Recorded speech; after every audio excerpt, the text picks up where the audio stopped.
የዓመቱ ምርጥ ወጣት ተጫዋች ማን ይሆን?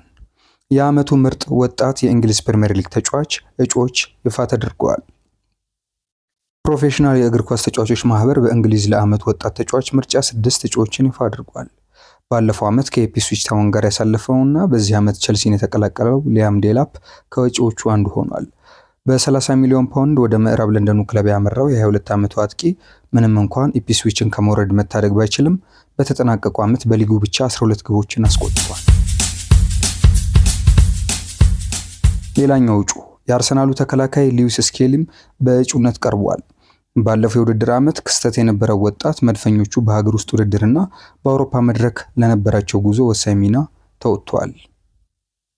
ሌላኛው የአርሰናል አማካኝ ኢታን ንዋኔሪ፣ የበርንማውዞቹ ዲን ሁይሰን እና ሚሌስ ኪርኬዝ እንዲሁም የአስቶን ቪላው ሞርጋን ሮጀርስ በእጩነት የቀረቡ ወጣት ተጫዋቾች ሆነዋል።